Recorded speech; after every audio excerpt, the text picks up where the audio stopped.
Hello friends, स्वागत है आप सबका एबीसी मास्टर जी के चैनल पर। अब तक हमने वर्ष 2021, 22 और 23 में आए हुए भाषा परीक्षा के अंतर्गत अनुच्छेदों की चर्चा की है। हम इस वीडियो में वर्ष 2020 में आए हुए चारों अनुच्छेदों की चर्चा करेंगे। इस वीडियो में अनुच्छेद नंबर 1 की चर्चा करेंगे। तो चलिए पढ़ते हैं और शुरुआत की जाती है। पर्यटन मनोरंजन और शैक्षिक दोनों ही होता है। पर्यटन मनोरंजक और शैक्षिक दोनों ही होता है। इसे सदा ही शिक्षा का महत्वपूर्ण अंग माना गया है। यूरोप में किसी नवयुवक को तभी पूर्ण शिक्षित माना जाता है जब वह यूरोप के बहुत से देशों में भ्रमण कर चुका हो। प्राचीन भारत में भी हमारे ऋषि पर्यटन के महान मूल्य को समझते थे। उन्होंने इसे सबका पवित्र कार्य बना दिया कि वे भारत के विभिन्न भागों में स्थित तीर्थ स्थानों में घूमें। इससे भारतीयों में एकता की भावना को प्रोत्साहन मिला।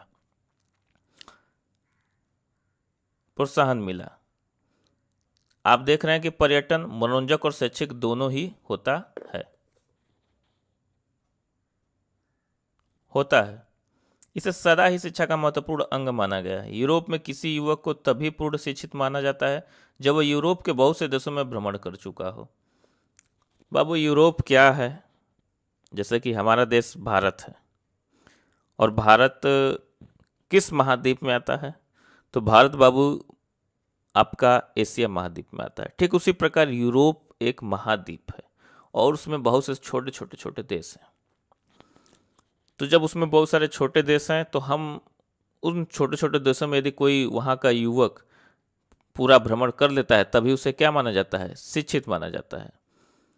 लेकिन हमारे भारत में भी ऋषि परंपरा रही है शिक्षा की, जिसमें हम देखते थे कि ऋषि परंपरा में पवित्र तीर्थ स्थान घोषित किए गए हैं। यदि आप उन तीर्थ स्थानों को घूमते हैं तो आपको भारतीय एकता का अनुभव होगा, पूरे भारत के बारे में जान सकेंगे। इसलिए कहा जाता है कि आप अपने जीवन में एक बार पूरा भारत जरूर घूमिए। आइए प्रश्नों की तरफ बढ़ते हैं। यदि कोई वास्तविक शिक्षा पाना चाहे तो उसके लिए करना महत्वपूर्ण है अध्ययन, पर्यटन, कार्य और ध्यान। उपयुक्त अनुच्छेद, जो ये अनुच्छेद है, इसमें हम पर्यटन की चर्चा कर रहे हैं। तो क्या हो जाएगा यहाँ पे? ऑप्शन नंबर 3 पर्यटन सही होगा। यही पर्यटन पर ही फोकस किया गया है पूरा।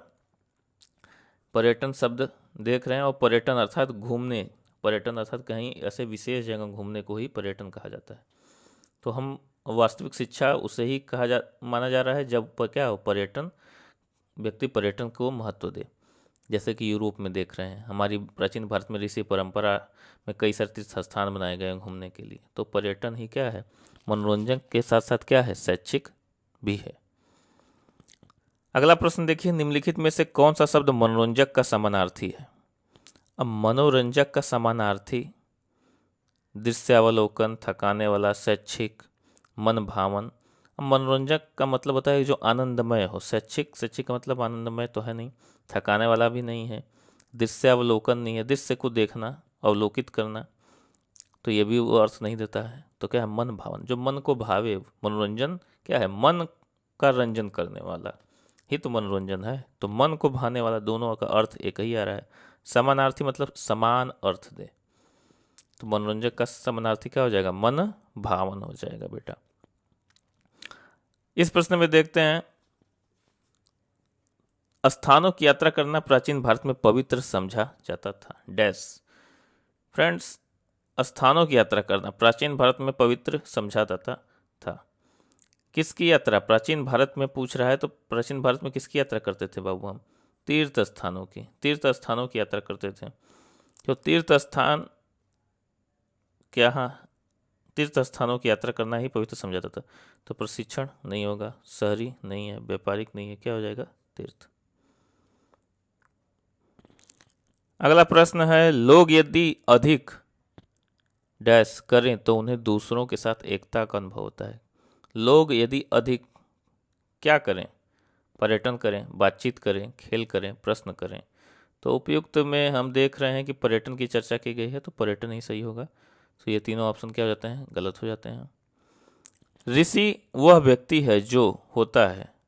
अब ऋषि का अर्थ क्या है? प्राचीन परंपरा में ऋषि का अर्थ होता है एक विद्वान व्यक्ति से, न कि चतुर, न कि स्वतंत्र, न कि धूर्त। तो इसका ऑप्शन नंबर 1 सही हो जाएगा।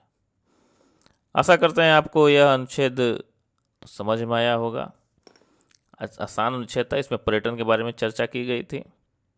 आप इस अनुच्छेद को पुनः पढ़ सकते हैं, आप इस अनुच्छेद को दोबारा पढ़ सकते हैं, देख रहे हैं जिसमें पर्यटन के बारे में चर्चा की है, प्रश्नों को दोबारा हल कर सकते हैं। चलिए इसी के साथ हम अगला अनुच्छेद अगले वीडियो में करेंगे। तब तक के लिए धन्यवाद। खूब पढ़िए, आगे बढ़िए।